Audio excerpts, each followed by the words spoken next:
Yeah. Yo, what up, though? It's your boy O.G. Kenny.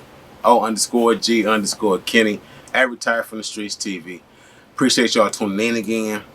This is a little more light-hearted of a subject, and I appreciate coming across these type of topics because God knows when I'm telling y'all a lot of these stories, I'm reliving them as I'm telling them, and it reminds me so much of being incarcerated as well as just being depressed sometime in a real sunken place, some of the lowest spots in my life. And some of the things that brighten up those moments were, like I've spoken before, I blew my first pen pal. Excuse me. I blew my first pen pal. However, I've had other pen pals since then, right? I actually had a pen pal towards the end of my first bid that we were writing like often, and she was sending me like 20-page letters, 15-page letters 2 to 3 times a week. And it just concerned me a little bit. It shook me a little bit because I just wanted to come home and be able to focus on me. But it's hard when you got somebody who putting all their focus. Now, I can't say all their focus, but that much time and energy, and we just getting to know each other. It was a little spooky for me, for your boy, right? So that's one of the upsides of doing a bid, going to prison, having you a solid pen pal, especially a lady friend if you're a dude, or a guy friend, of course, if you're a female, or whatever your preference is, right? However, me and this young lady, we got cool after I left prison and all that, and and we ended up linking up and hanging out a little bit, and everything cool. Like to this day, I haven't talked to her in a few years, but I think we're still on good terms. Come on, I gotta play. It's fine. Computer tripping right now, but anywho.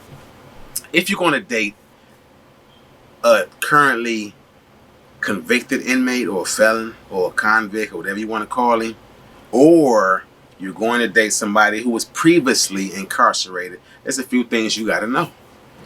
One thing for certain, you have to give those people who've been in those situations time to warm up to you sometimes, right? And then in certain situations, when they're a little aggressive and pushy, you got to learn how to set boundaries. Because sometimes you get either or depending on what kind of personality you're dealing with. But when a person been deprived of love and attention and affection for so long, right, or however long it's been, you either going to be one way usually. Sometimes you're in the middle, but usually you're going to be thirsty for it and you're going to be all on somebody, or you're going to be real standoffish and have a shell around you and a wall up, right? So you got to understand to give these people time to warm up to you sometimes, to warm up to life, period. So you thinking a dude coming right home or female coming right home, and you thinking some of y'all fetishize it where it's like I'm coming home and get that fresh home wood, I'm get that fresh home box, right? So you fetishize and not understanding all of the psychological and emotional damage that has been done to that person over the course of incarceration.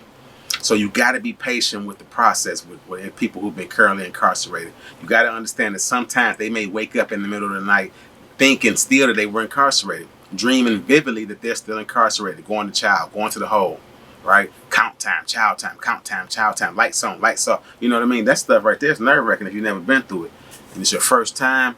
My second and third time, it got a little easier, but because I know how to deal with it, but it's still, you never get used to it because you're used to being your nature, just naturally. You feel like I want to be outside. I want to be on the other side of that fence, right? So when dating somebody who incarcerated, who just came home, you got to understand there's a lot of emotional and mental trauma that this person possibly has been through, and they might not even know it. They might listen. I consider myself a strong person, right? I consider myself an alpha male. I take punishment when I'm wrong well. So I was always wrong on each of my bids. So I took my crime, my time, my punishment, right? Even then, when I came home, I didn't realize how much I was affected by incarceration, no matter how many times I had been, right? And 2 years later, I'm still in certain instances realizing how much emotionally that had affected me. You know what I'm saying? When I think back on it and I look at how desensitized I had came to things. So you want to date somebody that's been incarcerated, understand they might be certain things that affect you might not affect them. Certain things that make you laugh might not make them laugh, right? Sexually, they may be inadequate sometimes. Now me, I didn't have that issue. My issue was keeping it to myself, right? When I'm single, which I didn't really have a lot. I wasn't real promiscuous, but what I'm saying is though, that was my struggle, and that's why at certain times I chose to go into a phase of celibacy for a year or two at a time. After incarceration and being fresh home, when dudes usually want to come home and knock everything down, right? Not me. I was like, man, I know that I love women too much, right? So I got to fall back. I got to be stronger than my urge to go at women, right? So I think I'm pretty well adept at that now, to where my sexual urges don't drive me the way they used to. Even though I have them, they there right behind the scenes. Like, what your name is. You feel what I'm saying? But I know how to quell them, and I got things. I'm busy. I got stuff to do. I got a life. So I ain't always trying to knock something down. And then when I do, I want it to be meaningful. I ain't at the age where I think every little conquest is something to put under your belt. I want somebody I can build with. You know what I'm saying? Somebody I can trust sexually. You know what I'm saying? So therefore, I be real selective. If I'm having sex, it's usually one person, and sometimes that person might not get none for months. Especially if they busy, I'm busy, or if it's long distance or anything like that. You hear me? Especially long distance. Especially long distance. But yeah, I just say that's a process to that. You do your research and look at some of the top things. Just go to Google. It's easy, because I'm not going to run it all down to you, because I'm not no expert. It just came across my mind. I wanted to share this with you.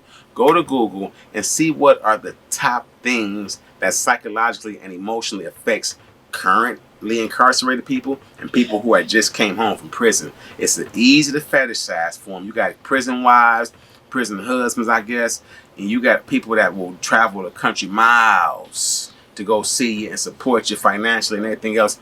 Are perfect, because I think by all means, them brothers and sisters that's incarcerated, no matter what they've done, even though I don't agree with everything, I think that everybody deserves to have somebody in their corner who understands them and love them unconditionally, if that's the case. But some of y'all just got a fetish for inmates, for convicts. You know how many women used to want to write me?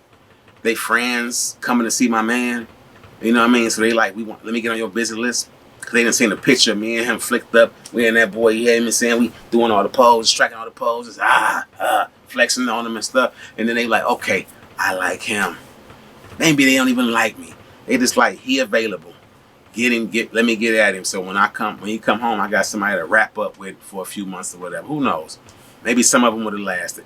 I was cautious because that just wasn't where my head was at. And I'm like, damn, out of all those dudes out there, why are you picking me? Either way, if you're going to date somebody who's been in them situations, you got to be cognizant of the things that they've been through and the things they're going to go through. You're going to have to learn their triggers. And it'd be wise if you know somebody who's incarcerated now to get them to learn their triggers so that they'll know and be able to convey them triggers to you. You understand what I'm saying? And when they do, and when they sharing with you, don't belittle them, make them feel bad, make them feel inadequate. Oh, you ain't know that? You ain't never seen that movie? You ain't never heard that song? You ain't never ate that before? Like, no, I've been gone. Damn, now I feel bad. Possibly. Now I might be in the sulking mood, and I'm sitting in my room, and I'm blowing and I'm drinking for a week straight, and you're like, what's wrong with you? That little trigger could do it for some people, right? So you got to be don't walk on eggshells for nobody. But understand, sometimes it's a delicate process when you're dealing with somebody who come from such a damaging situation, and they back out here and they dealing with, you got to think, it's real vulnerable when you come back out here, especially if you don't have anything set up for you financially, education-wise. You don't have a nest egg or support system. It's very hard. You understand what I'm saying? I've done it successfully 3 times, but I knew it was going to be hard. I put it on my mind it was going to be hard. I overtrained myself. I did everything extreme with my diet and everything. So when I came home, I was ready to be a machine. And that's the difference between me and some dudes that come home. Because I know dudes that come home and they go right back to that pipe, right back to that needle, right back to whatever they was doing. Can't wait to blow a pack of squares. Like, you've been gone 15 years. Tobacco been illegal in the joint. I don't know if you've been getting it still, but bro, that's what you want to do to yourself? I ain't judging, but I'm just saying. You feel what I'm saying? You got to prepare yourself like a machine in there. And if you're going to date somebody who's in the prison or who's fresh home from the joint, understand that a lot of these people have prepared themselves like that. And you're going to have to try to fit into their lives because they're, in essence, rebuilding them if they don't have anything there for them in the first place. Even if you're there, they still have visions and ideas of their own. So It's a lot to cover. I'm not going to be able to do it all in this episode. That's why I say do your research.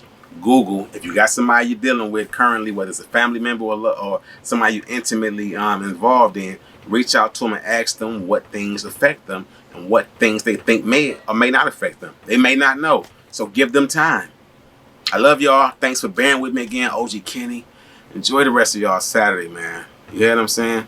I pre-recorded this because I knew I was going to be busy in Orlando.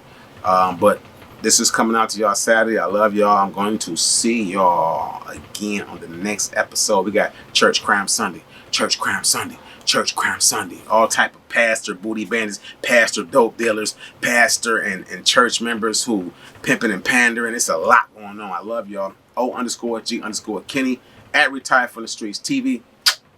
Y'all be safe.